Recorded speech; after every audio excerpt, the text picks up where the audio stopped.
Hey, everybody. Welcome to another episode of CIR Realty Business Mastery. I'm Lindsay Smith, and I'm here with three amazing guests who have taken upon themselves to add some value to their clients by doing video interviews and video engagements and inviting guests on to add value. And it's something that was, part of it was COVID, but a couple of you said you started doing it this year, and we wanted to talk to them and find out what they're doing, what the results have been. And so welcome to the call today, or the webinar, or the podcast. I don't know how to say it. We're on Zoom for the first time doing this today. So I want to first of all say welcome to Tina Tolley. Tina, welcome. Hello. Awesome. And Melissa Kost, welcome to Business Mastery. And we also have Kristin Mould. Welcome to the podcast as well. Thanks for having me. Awesome. And obviously, you guys, if you want to hear this later, it's going to be available anywhere you hear podcasts on CIR Realty Business Mastery. We upload to Soundcloud and then distribute from there. So that's that. So let's kick it off. Melissa, we'll start with you. Why don't you introduce yourself? Tell us just sort of how long you've been in the business. Well, I'm Melissa Kost, and I've been in the business for 15 years. Just had my 15th anniversary. Hey, congratulations. Thanks. Awesome. Kristin, how long have you been in the business? Introduce yourself. So Kristin Mould, and I've been in real estate for 5 years now. Just recently celebrated my 5-year anniversary, and I've been with CIR the whole time, and I'm so grateful for that. Awesome. Welcome. And Tina? Hi, I'm Tina Tolley, and I hit a big career milestone. So I'm going to answer this in a longer than just 2 years. Over COVID, one of my clients, when they purchased their house, their oldest was 10, and he called me this week to buy his first home. Well, during COVID. So I actually spent Mother's Day with him and his mom looking at houses. So I feel like I'm at a career threshold and have crossed to the other side. I've been doing this, I think, about 13 or 14 years, but for me, that was a big milestone to have one of my clients' kids call. I'm officially one of the old realtors. So it's like Tina Tolley serving generations. Right? It's happened. That's fantastic. That's good. People probably expect you to be a little bit older when they run into you if you're using that one. So I'm going to use that tagline. It was such a big deal for me. Like, I was really emotional about it and excited, but yet knowing that I've now served generations. We had, I got to share something. We had our annual general meeting at one point, and Tina was the chair of our advertising committee. And on our slide, we accidentally said that Tina had joined us in '94. And so, coming up on our 30th year here at CIR. So yeah, it was pretty funny. I love that memory. Yeah, from '94. Yeah, absolutely. I thanked my plastic surgeon in my time. Okay, let's get into it, and let's jump right into the meat of it here. So all of you are doing something a little bit different. Melissa and Kristin, you guys are working together, and Tina, you're doing something a little bit different, but all of you are using video interviews or some format of using video to engage your clients with this. So why don't I start with Kristin on this and give us a basic overview of what you are currently doing and how often you're doing it. Sure. So currently, Melissa and I are interviewing local businesses, primarily in Calgary and area. And we do this via a Zoom video format, which we've adapted because of COVID. So originally, when we started doing the interviews back in January, we were going to businesses and meeting people face to face and doing the interviews that way. And then, of course, like the rest of the world, we had to pivot, and now we're doing the Zoom video format. So the frequency of that can vary, kind of in the thick of COVID, maybe through April, Melissa and I were doing a ton of interviews, but we didn't have a lot going on business-wise, and we were home, and so we had more time to do that. So I think we had 1 week where we probably did maybe 15 interviews or so, or maybe even 20, which was a lot. So we were able to get a lot of content created in actually a pretty short period of time. So Melissa, speak to that for a second, because if you're doing 20 in a week, you're not doing them all live, are you? Like tell us about the distribution of that. So we kind of rolled out a format that the videos all, once they're edited, so there's a lot of work that goes into recording the video, and then they have to be edited, and then they have to be uploaded to the website that we host them on. And then from there, we also roll them out on our social media. The two of us roll them out on our personal Facebook, our business Facebook, our Instagram, and LinkedIn. So we distribute them that way, and we don't do them all at once. So we sort of started with like 3 a week format, Monday, Wednesday, Friday, to distribute them on the social media end of things. And when we're distributing them, we're tagging the businesses and, giving shout outs to the businesses on their sort of posted day.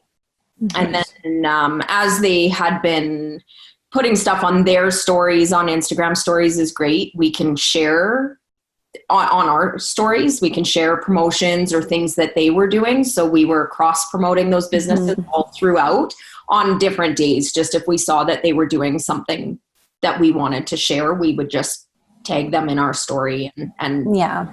So our support continues. It's not just the interview. That's just the beginning. Yeah. So our real support kind of comes in, through the sharing of the video on our social media, Instagram and whatnot. But from there, we're very cognizant of continuing to try to share their posts to get the word out to our followers. And how long are your videos typically? We try to keep them 5 minutes is sort of the format. We try to keep viewer engagement. We found once we transferred from, because we were meeting people face to face, like just to back this up, we started meeting with businesses back in January, where we were able to go out and actually talk to people. And it was a much easier flow when you're face to face with people. And, we could do a good interview in 3 to 4 minutes. But we found as we transferred over, somebody asked what platform we're using. We're using Zoom. And as we transferred over, some of the interviews were getting so long. They were getting like 8, 9, 10 minutes. And that's too long. We found that too long for... I think people at that point, though, were so starved for human contact, too. It was really easy for the interview to go on and on and on. Yeah.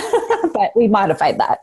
Yeah. So some days I set a timer and I was like, okay, we're going to set a timer and then we're going to be done. And I'm going to scratch my neck. And as soon as I scratch my neck, that's the cue to wrap it up. Yeah. Yeah. So. And doing it pre-recorded is quite a bit different than doing it live. But one of the things that we've learned in just this format as well is for easy editing, it's easier to just chop off the ends if you just do it all in one long, because you could ask each question and then edit it all together where you can remove questions from it and things like that to make it 5 minutes. But, doing that editing is a nightmare. And I am the one that has been doing the editing. Kristin and I have been sort of dividing up jobs, but I'm the one that sort of puts the video together. And I am not talented enough to be chopping it up. So it's literally got to be, we can chop the end and we can chop the beginning, but that's it. Yeah. So like we say, one and done. One and done. Yeah. One and done. Whatever happens in the middle of it, we are done. If your kid comes in, the dog comes in, like whatever, it just is what it is. Yeah, raw and real. Yeah. So Tina, you're doing authentic. I like it. Yeah. Yeah. Everyone loves it when a dog comes in or something like that. It's like, oh, I saw a Zoom mistake. I was there like in person for a blooper. Like that. That's great. Maybe it's good enough that this can be YouTube worthy later. So, so Tina, take us through, because you do something a little bit different. So give us an overview of the format that you're doing. Yeah. So wonderful job, ladies. I've watched some of yours online and was seeing the interviews back in January when they were in person and thought it was such a great idea. Thank you. Kudos to you. I really love it. So mine was really COVID started. That was really it. I think it was a CIR event. I'm not sure which one, but they really talked about adding value and staying relevant. And that kept rolling around in my head as like, how do I add value and how do I stay relevant during this time? And then I saw a quote by Liz Gilbert that said, "Grace will take you places hustling can't." And those three things kind of really stuck with me as I was walking and kind of just meditating my way through the beginning of COVID. And then I started realizing I was signing up for any free event that was happening. So if there was a free class or a free event, I was signing up because I wanted to keep busy and I wanted to continue learning. And so with that idea, I kind of started this whole idea of Tuesdays with Tina. And it was an hour-long session. It took me a while to kind of call the first person to be like, would you be on a panelist and talk? And then their response was so overwhelming. You're right. People were so hungry for human interaction that before I was even like, I was wondering if you would speak. They were like, yes, of course I'll do it. And I'm like, you don't even, like, I haven't even asked on what yet, which was a really big surprise to me, that people were willing to just put themselves out there and share and discuss. Even though I was spending, like at the beginning of COVID, I was spending so much time on the phone. I was trying to call all of my clients, which would have gone to voicemail in the past, turned into a 45-minute call. And it was really about how do I bring my circle closer without spending 45 minutes with everyone, because I'll never get through my list. Like, I don't know how long COVID's going to last, but I'll never get through my list if I spend an hour on the phone with every person I talk to. So that kind of is where it came from. And it turns out it lasted long enough that we could have got through our list, spending an hour on the phone there. Don't jinx it. Yeah. And we are getting some questions in the chat, which is great. I will be watching. I'll try to answer them as we go along here, and we're going to talk a little bit more about technology as it comes up here to get some details out of these ladies for stuff that they're using specifically. And Kristin and Melissa, Tina, you touched on this already, so I want to kind of get it from here. Melissa, what made you want to start doing this? Because you guys did this before COVID. So tell me about the intention. There's obviously sort of, grow our business is an ultimate, piece to it. But tell me about the means to the end on that. What's the plan? Like the plan moving forward, or how it started? No. Like what in the initial plan? Well, it just kind of happened organically. Kristin and I sort of started connecting through a ninja group. And we meeting on a weekly basis. And as our group kind of dissolved, we really enjoyed our meetings and working together. So we continued to work and meet on a weekly basis at the office and brainstorm. And we discovered that although we're running our own businesses individually, we had a lot of synergy and we had a lot of energy that worked really well together. So we really liked that dynamic, and we just kept going with it. And she lives in Edgemont, and I've just in the last year moved to Hawkwood. And, this is the area that we love working in. So we were really trying to find an organic way to engage ourselves with the community. And she came across a Facebook ad for a website, Park Bench, and she did a meetup with them, and then had me join in on the meetup. And I wasn't initially very sold on the idea, but afterwards I was like, no, you know what? I think meeting with people is a very organic way to build your network and build your connection. And that's always how I've run my business, has been very organically. So we decided to give it a try. And the sort of premise of it was it was very scary to think about, but we sort of committed to doing about 100 videos for the year. And wow. Right. And so when we looked at it, I was like, where am I going to find time to do this? But we decided we were going to do it together. We divide and conquer. And we just thought, okay, this is the new element that we're going to add to our business this year. And so we started just calling up some businesses that we knew and we had connections with. And those were sort of our first initial, our very first interview was Ryan McKay. And, and then we just we were having a ton of fun with it. We were loving getting out into the community and starting to meet these different people. And we had a real good groove going, and then COVID hit. And it was just like, bam, done. And, we just sat there stunned like everybody else. And we weren't sure what we were going to do. We weren't sure how this was going to move forward. But like Kristin said, we very quickly thought, no, we've worked too hard to let this go. And so we rescheduled our interviews on Zoom. We weren't sure how that was going to look, how it was going to work. But Kristin and I were talking last night about this. For the month of April, for sure, these videos were the reason to get me out of bed some mornings, right? Like when you're at your absolute lowest and feeling just like you just can't do anything, we had these things committed. We were committed. Not just to ourselves. You know, it's easy to give up on yourself, but we had committed to these businesses. They were excited about the opportunities to promote themselves, especially people that had to close their doors. Mm-hmm. And so they were excited about the opportunity to talk about their business or how they've pivoted and how they've shifted. And we felt like we built this little community amongst our businesses. Yeah. Nice. Sorry, I talked a lot there, Kristin. I don't know if you have anything to add to that.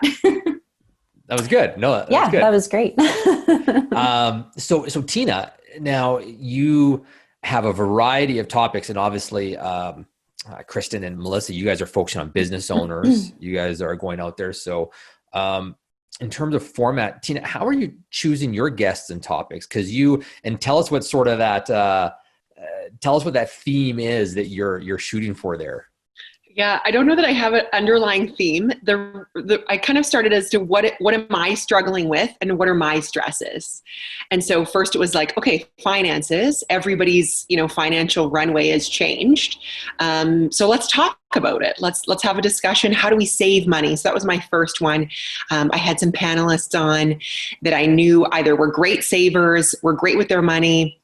And one of my panelists, she actually said, like, I just mentioned this to you in passing, and then I call years later. So they had set up a group with their friends where they showed all of their financing. Everybody came with their bank statements. They all discussed how everyone spent their money and compared. And I thought it was an incredible idea. So she was one of the panelists that I phoned to say, hey, would you share this? Because it's really cool. And I think that would help people save some money. So that was kind of my first one. I had heard that divorce rates were rising after COVID in China. So I was like, I need a psychologist. We need to talk about relationships. And then back to the couple who was on my financing, they were like, Tina, everybody's going to start gardening because vegetables are going, they're getting more expensive. So I was like, great, I'll have a gardening panel, right? So it was really a matter of what are people thinking about in COVID that I can provide some value or a different thought. And I know that there's tons of podcasts and documentaries, like you can find information anywhere, but I really thought it was great to bring in people that I know, like, and trust and introduce them as these are people that I know, like, and trust that I think have something cool to share that will add value. Come spend your Tuesday evening with me. So that was kind of where it all kind of came about in that regard. Yeah, that's almost like the Joe Rogan thing of like, I don't know, I'll just talk about anything. Like there is no theme other than it's like, these are the people that I know, like, and trust. And I love how you picked the relevant topics. And that you're in a position where, you can adapt to what's happening in the now with that. I think that's outstanding. So Kristin, now you guys you're lining up so many people, and obviously the theme is, business owners, and they're sharing their story and some of their services, which is an amazing plug, especially for businesses trying to get exposure. I love sending that out there. How are you finding your 100 people this year to do that? Or actually, first of all, let me ask you, is that still the goal? Knowing what you know now, is that still the goal? And how are you choosing these people?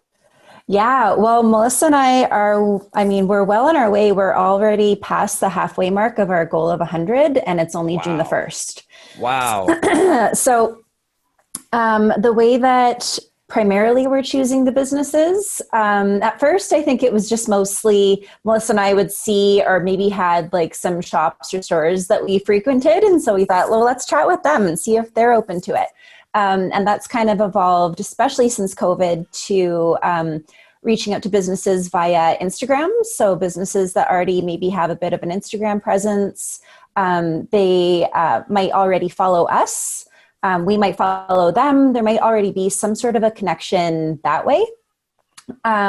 So literally I'm going through my followers, people I follow, and then same with Melissa's. And I just go through and try to get out some invites to local businesses a couple times a week at least. And then most people do respond. If they don't, I follow up. And, during COVID as well, people had, a lot of stress to manage and navigate. And so some businesses would say, hey, yeah, we're interested, but probably, not for a month or so. Could you touch base with us then? Where other businesses were like, yes, like I'm at home. I want to promote my business 100%. Like we want to do this. So mostly that's how we're connecting with these local business owners. Perfect. Thank you. And now something that just sort of switch topics and go back to something that a few of you have touched on already, but we see podcasts out there, and I reference it to podcasts and video podcasts. And obviously when you go to YouTube, you find videos that are, under 20 minutes long, 5, and it's such a variety of now. And Melissa and Kristin, you guys are doing right around 5 minutes. You guys kept it to that. Tina, you're started at an hour now. You're doing a new format. How long do you expect those to be? You were saying that an hour is too long. Yeah, so I haven't really decided what the next phase of this is going to look like. As the world opens back up, an hour is too much commitment. We went, from being very bored and stuck at home. And that will change. So I don't know if it'll be more like 90 seconds or 5 minutes. I'm still working out those details. Stay tuned, Lindsay. I like it. It's cool. And you said the hour was just good during COVID, but now it's okay. We just need a bit of a change. Yeah, I was really happy with the turnout. I was going to post, so I've been doing it via Zoom, and I was going to post the link online, and then heard that there was a bunch of scams and different things that were happening with that. So then it turned into kind of by an invite or by request only. But most people would log in and stay the hour. And then I had other people that I hadn't spoke to in, maybe I went to high school with them that were messaging me to say, can I get a copy of that? Which was probably my biggest mistake, is that I thought people would tune in at 8 p.m. and that was that. I didn't need to PVR this, right? So then it was, how do I get this out to people in a way that's appropriate for people who are asking for it? So that was one mistake that I made, and that I just assumed that everybody would come at 8 o'clock. Like drop whatever you're doing. Your kids, I'm sure they're taken care of. Yeah. Just stop all that. It's okay. Leave. They'll be fine for an hour. So it really became, how do I work this in another way to get the information out? Which, thank you for your help. We did work that out. So now I have audio files available on my website, but it is an hour of content, right? That's a long time to kind of sit and chat, or for someone to listen. So yeah, it worked then. Now I have to evolve and pivot just like we did in the beginning. I love it. Well, I'm going to go back to Melissa on this one. Let's kick us off. Let's get into some details here on some technology, as the video production expert in the room right now. So she's awesome. Okay. So take us through it. So now let's start. Let's just go back. Let's go back to January when you're doing these in person. How are you recording these to start? How are you recording them? What are you guys using for? Yeah. Very high tech. If you have one of these, you'll be good.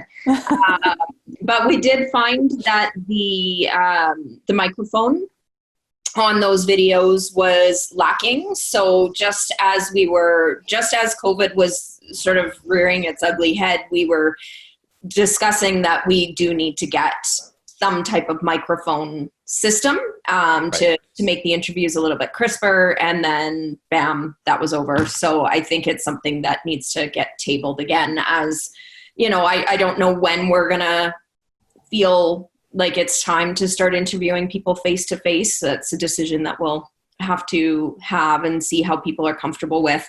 But we will be looking at getting a microphone to just make the crispness, but I'm not looking for it to be super professional, because on the back end, all I do is have that video on my desktop. I load it into iMovie.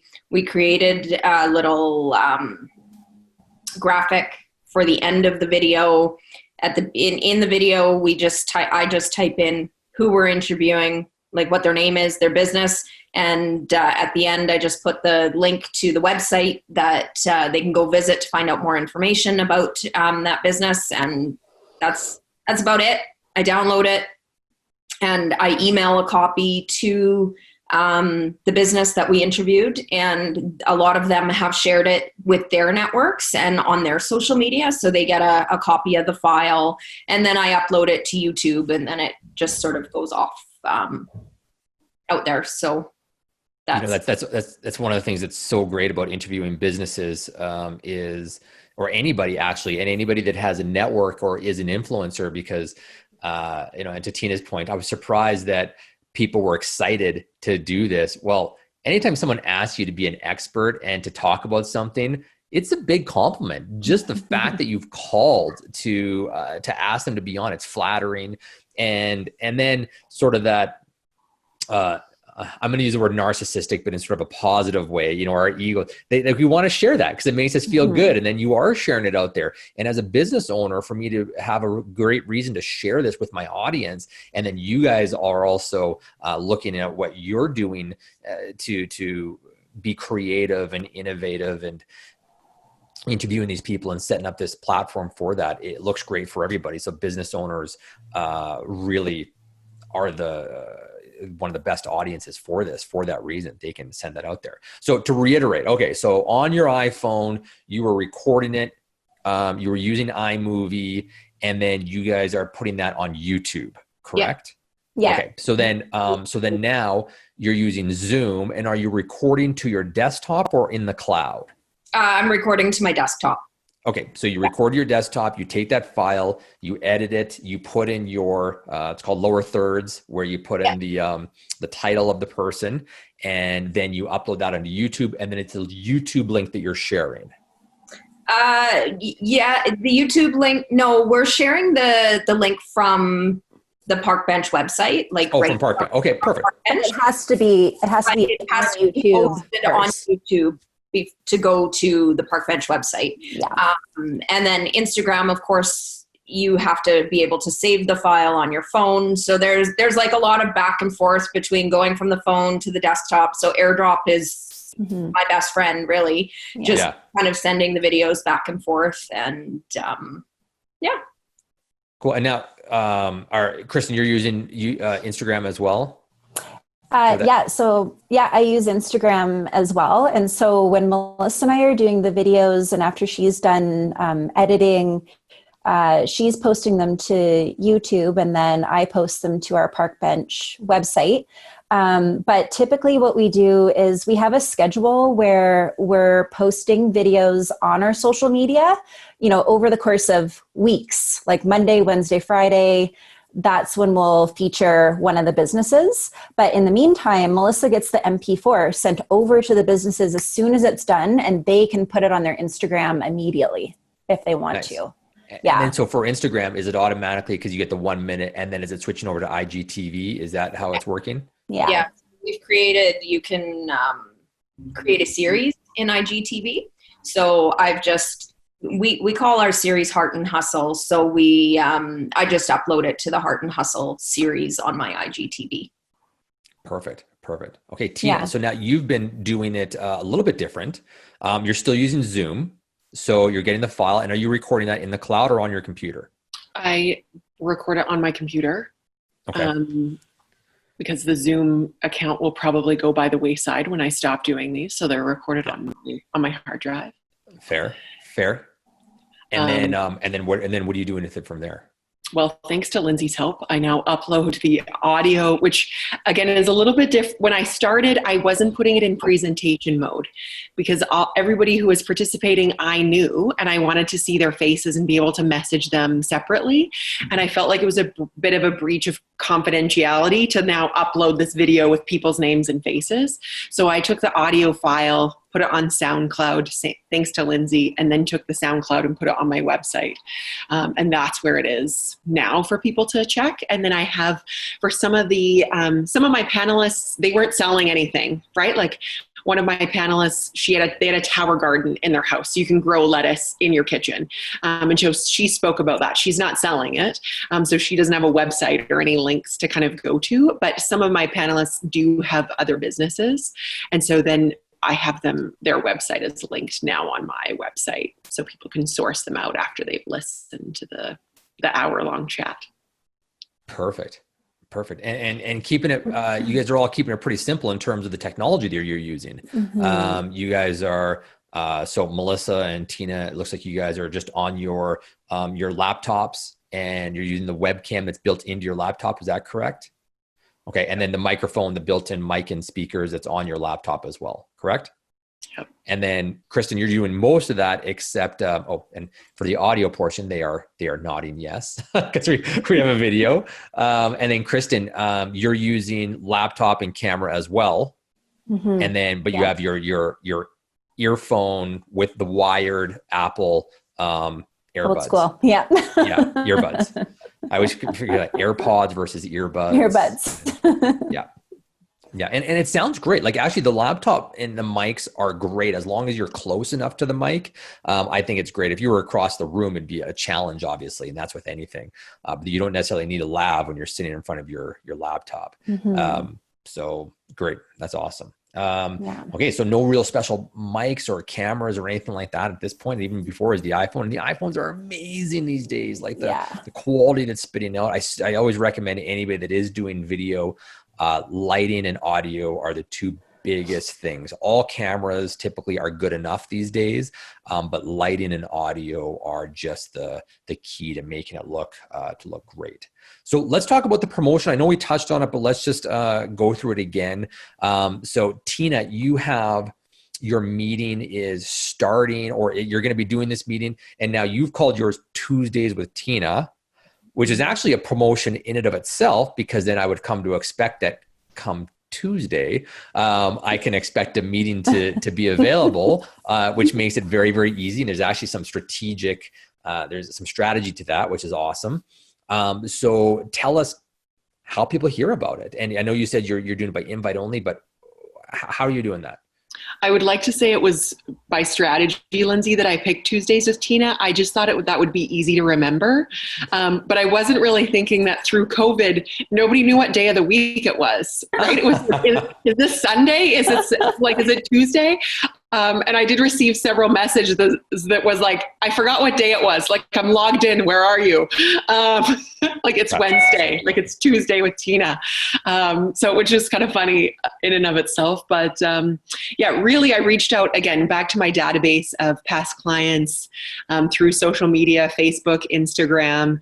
And then it was really anybody who requested a link received it. And then all of my database received a link each week and a reminder, which I wasn't going to do in the beginning. I didn't want to be that person who messaged every week. And then as time went on, I just thought I just need to send this out every week to remind people of different topics. And so basically email, social media was kind of the way that I reached out, which again was surprising. I had people I hadn't spoke to in 20 years probably that were like, hey, I'd really like to attend. Where's my link? Why don't you send it to me? So you advertised it widespread and then said, request an invite or request the link. And that's how you kind of overcame that security side of it, correct? Yeah, exactly. Cool. Yeah. And Zoom now, they've with the new updates, they have Zoom 5.0. They did a whole ton of things. There were a lot of businesses that were ditching Zoom because of the security flaws in it. So they've definitely stepped their game up. They've had to. So Melissa, and you guys are using Parkbench, which is obviously a third-party site, but how are you guys promoting it out other than that, the social media platforms, things like that? Give us kind of an overview of that.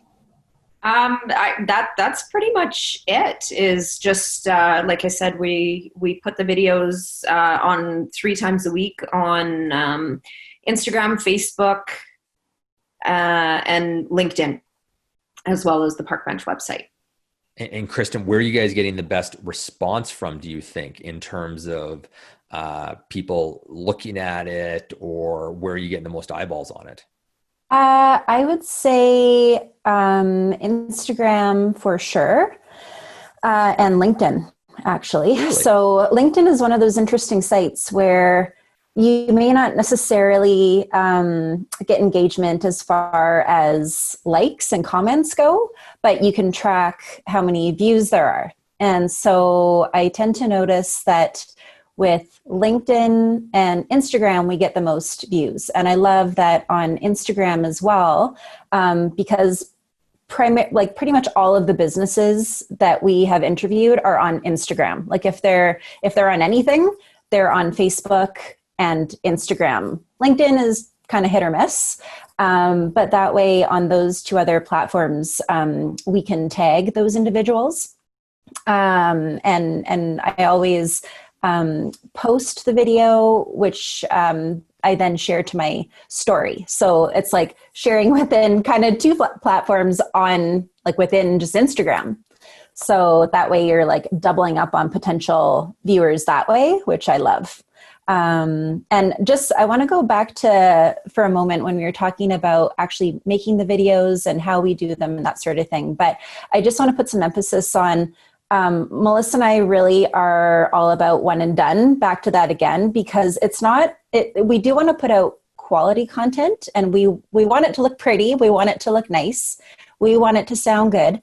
But what initially drew me to Park Bench was how raw and authentic the videos were that I saw. And I was like, yeah, that's me. Like, that's what I want to do. And so our videos they're not perfect.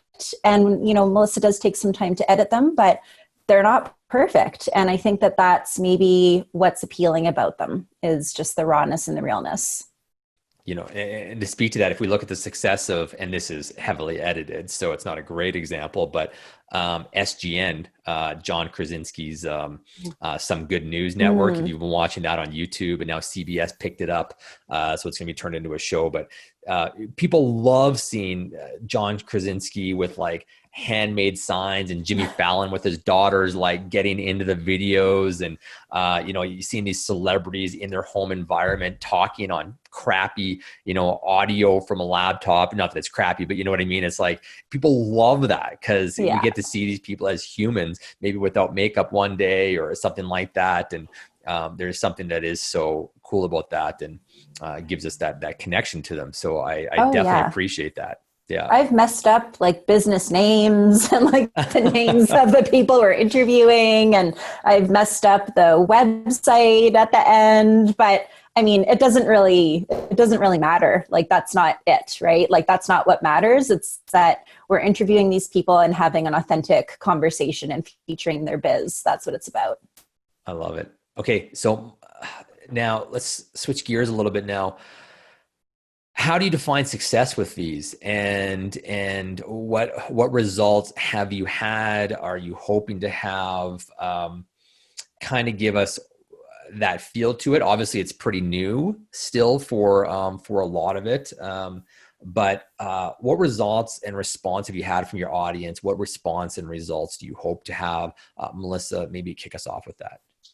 Well, I didn't really know what to expect with it when we started, and it was cool, having people engage on the post or in talking with people. Oh, I really like that video, or hey, I popped into that bakery that you guys featured, or oh my God, I tried this, or and so it started with, oh, like people are actually listening. That's cool. Mm-hmm. And then we very quickly did see how, when we were promoting those businesses and hearing from people, we did see that we were having just a small influence on people going in and trying those businesses. So that's something that I felt very proud of initially, was like, yeah, we drove 3 people to go try the sandwich at the bakery or whatever, right? Like that was the whole purpose of it. And we were having so much fun meeting people and doing that. And as COVID kind of came in, this thing sort of took on a whole life of its own, because we joke, we were like, well, we were supporting local before supporting local was cool, right? And, exactly. Isn't that funny? We were doing that before.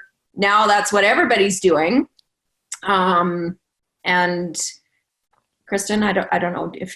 Yeah, I think that like just kind of on that note, so this goes back to ninja selling as well, is that you know, adding value and doing that in a really authentic way is a really important part of my business, and Melissa's business as well, and I'm sure Tina's as well.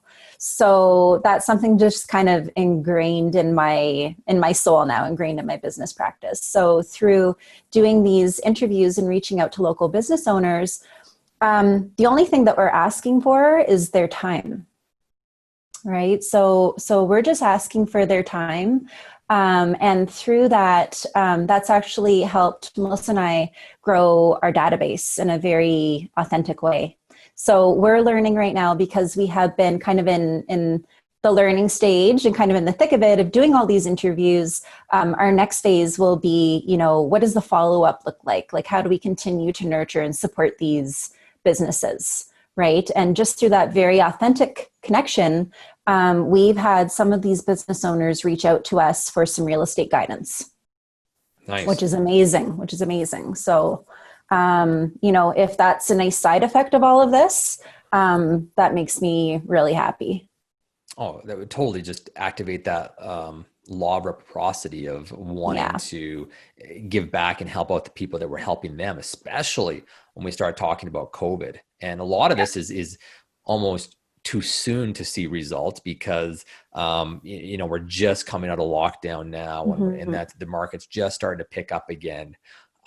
Tina, how about yourself? So results that you want, what deems it being a success, and results that you've seen, how's the response been?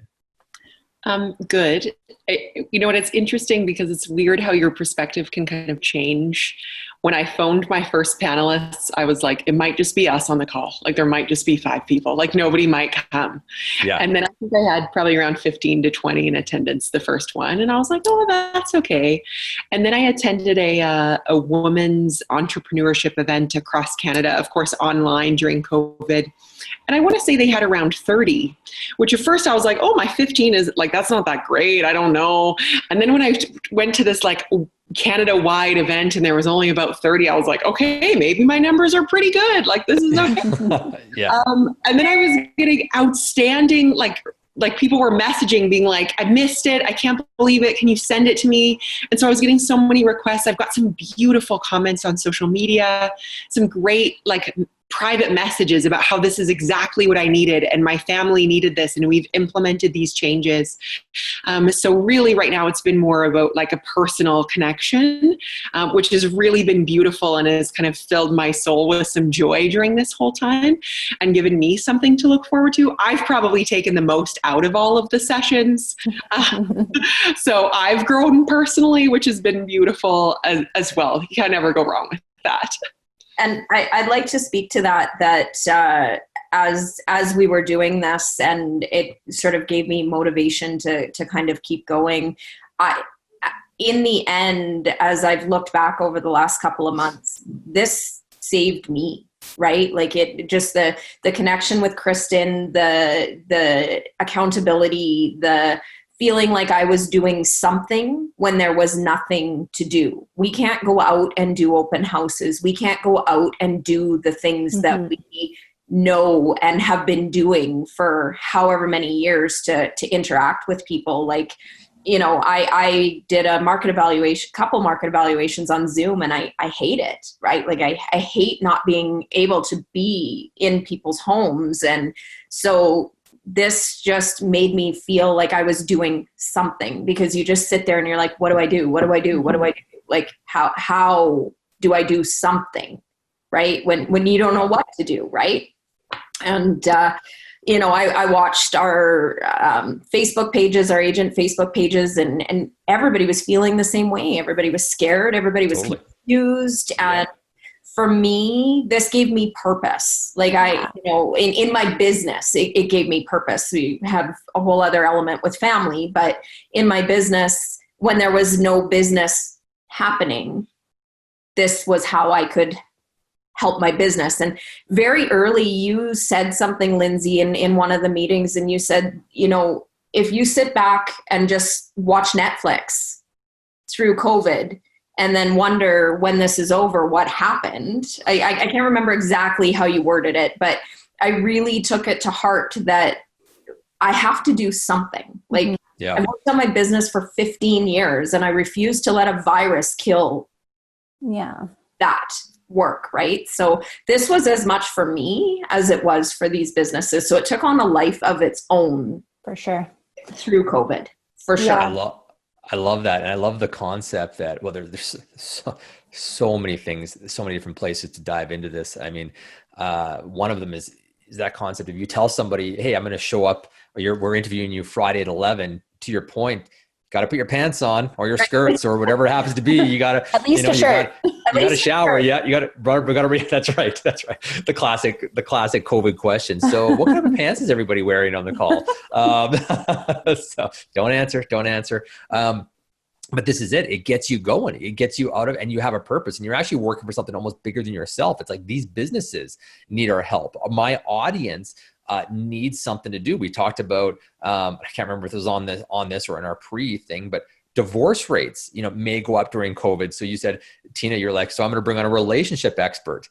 And I love how you sort of took it upon yourself to make that, add that value. And we have these different circles of influence. We have the circle of people who, in Tina, your case, they're live on the call right there. And that's, 15 people, 20 people, whatever it is.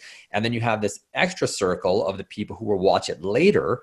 But then you have this additional circle of people that saw you promote it, and are just like, oh, I couldn't attend that. But, Tina, wow, like the fact that you're doing that, or, and I'm getting some of your, Melissa and Kristin, I'm getting some of your park bench emails, and I look, and it's funny because you even have like a financial planner on, or talk about savings or indoor gardening or something. And that influences people too, because they're like,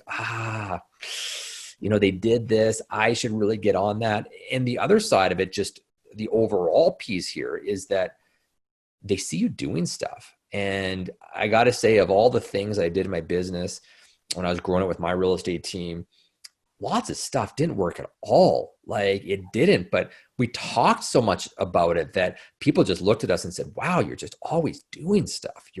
You're always out there. And we had people that used us over their family members because they said, he just sits at home, complains about things, but you're out there doing stuff.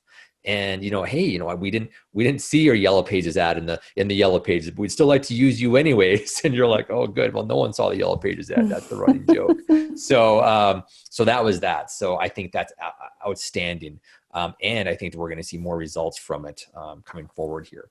So after COVID is over now, Tina, you plan to continue with it, but in a new iteration. So I guess the answer to that is yes. You plan on continuing to do this? Yeah, in some form. It will be much different. I shouldn't say much different. It'll be different in that it won't be an hour. It'll be very short, probably promoted mostly through social media. Stay tuned, like I said before. Well, and so let me ask you this.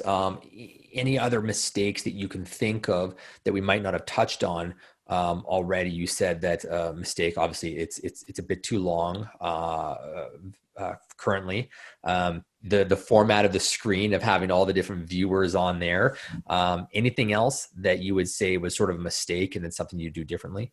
Yeah, just in that I didn't think about it as content. I thought about it as I'm just gathering my circle together. That was really my number one, like, how do I add value? How do I remain relevant? And how do I bring my people close, right? In this time of where we need to be separated and add value. So that was really the big one. And the hour, I think, worked during the time, but it's just too long as life kind of returns at a different pace. So that would have been the big one, is looking at it like content and not just as this hour together.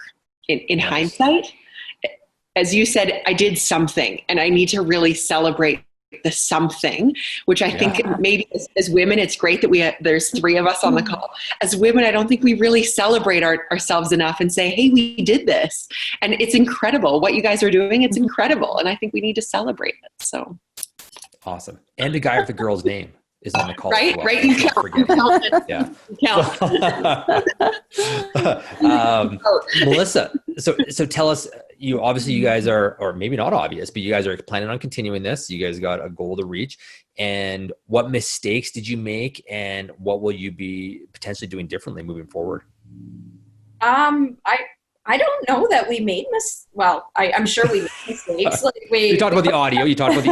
Getting that. Yeah, we're learning. We talked about the audio, and certainly I'd like to sharpen the look of the video to be a little bit more professional, and but I don't have time for that. So it's like, okay, well, whatever. But no, I fully plan to keep sort of going forward with this. And I don't actually see anything that we've done as a mistake. I've seen it as we've learned. I think we learned 1 week that like 20 videos in a week was a little too much, and it was a little overwhelming. And those kinds of things. But overall, I'm thrilled with what we've done. I'm really proud of what we've done and what we've accomplished, like Tina said, and really do celebrate the success of it. And we did actually view this as content for our social media. Like that was one of the purposes of doing that, because that's something that's been very important to me, is to work and grow my social media.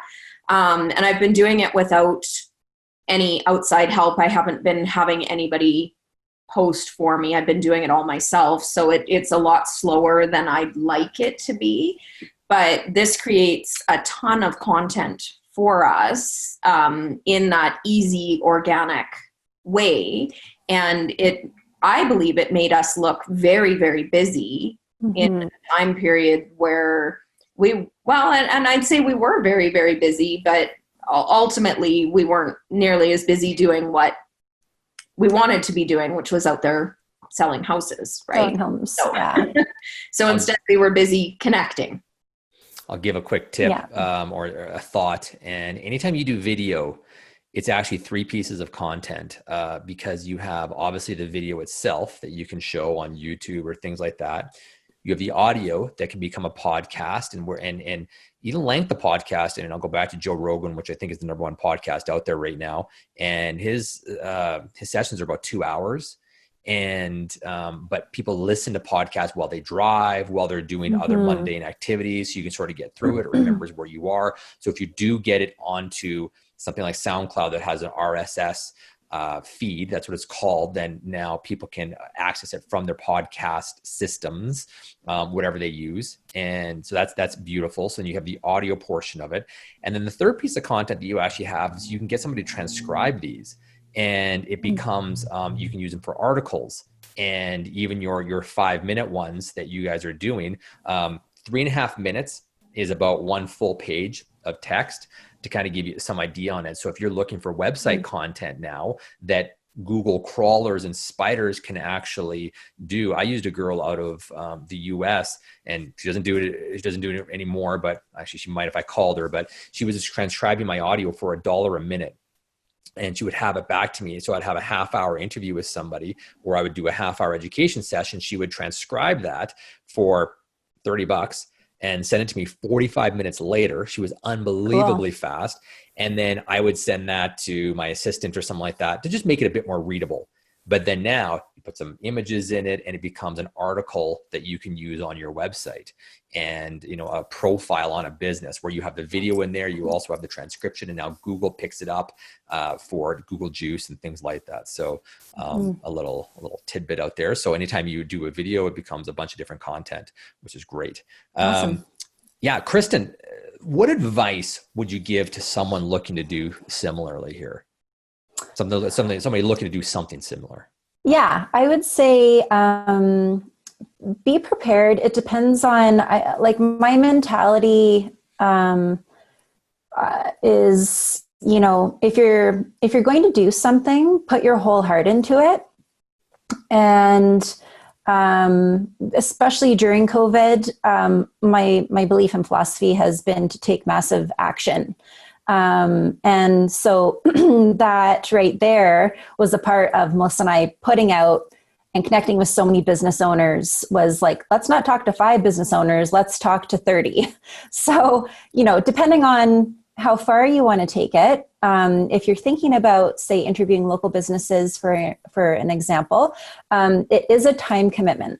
Okay, so it does take time. And I've said to Melissa, like, I'm not going to sugarcoat this. It takes time. And thankfully, she and I are able to do this together, because this really is a team effort. If I had to do this all by myself, I wouldn't be putting out near as many videos as I am. So it is quite a process to go through to get people to the point where they're ready to interview. And from there, the editing and putting out the content, it does take time. But through my experience, and I'm sure Melissa would agree, and I think time will still tell, I believe that what we're doing is putting good energy out there. I love bringing focus to local businesses. And I do think that it will come back to reward us in one way or another. So I would say just keep those things in mind if you're thinking about venturing down this path. Fantastic. Tina, what advice would you give somebody who's looking to start something like this? Don't do an hour. I also learned that, I mean, it worked really well at the time. I should really celebrate that. It worked really well. But then once I had even when I had the videos, it was like Facebook didn't want you to post them because it was too long. YouTube didn't want you to post them. It was just too long. So it did work well at the time. But I would really watch the amount of time, especially now, as we kind of, as our lives change, I'd be cautious of that.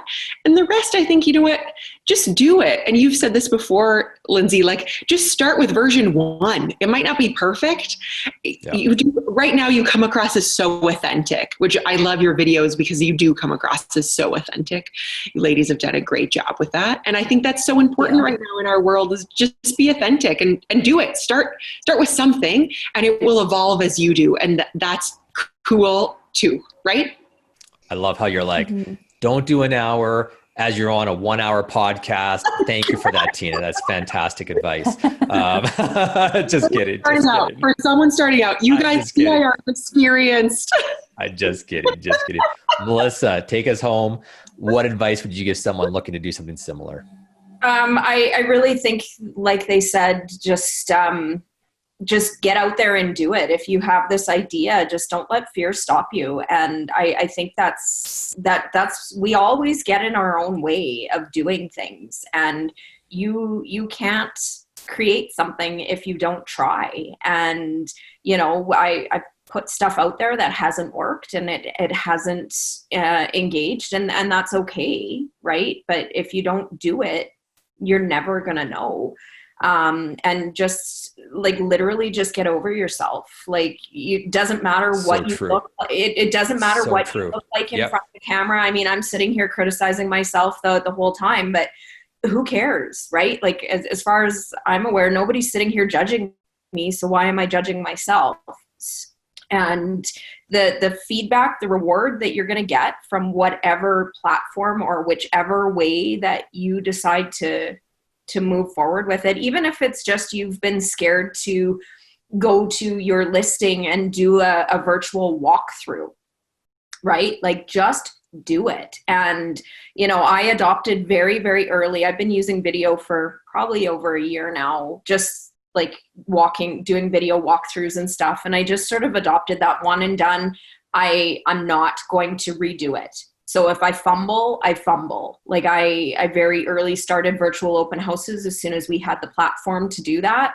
I have no idea how they're being received. I have no idea, you know, if I look horrible, but I actually don't care, right? Like, I just, at least I'm doing something, which is better than nothing. And more than 90% of other realtors out there. Exactly. And by just getting out there doing, I love that advice. It's like, just get out there and do it. And so many people are so afraid to get on video because of how they think they're going to look, or that they're going to stammer. But one of the things that they know, or that they don't realize, is that the longer they wait, the crappier they're going to remain until they actually do it. And then even the practice about doing it the first time. I mean, I bet you all of your first interviews, the first video tour you did was worse than the fifth one you did. And that's just natural. So that's some fantastic advice. The important part is the doing, right? It's the doing, and there's always someone else out there who's less qualified or not as skilled or not as talented, but they're doing it. So I agree with Melissa on that for sure, and Tina. That's a fantastic point to finish on as well. Tina, Melissa, Kristin, thank you all so much for giving us your time and coming on and giving value to our agents. I want to thank all of you for being here sincerely. Well, thank you so much for having us. Thank you for having me. And everybody who is online and participating, thank you guys very much. This video will be posted up as well in our video library. In addition, it will be available on YouTube on CIR Realty Business Mastery, and you guys can get it anywhere you get your podcast as well. It'll be posted up right around Wednesday this week. In addition to that, follow us on Instagram. Follow us on Instagram, like us on Facebook, and enjoy the rest of your week. Have a great week, everyone.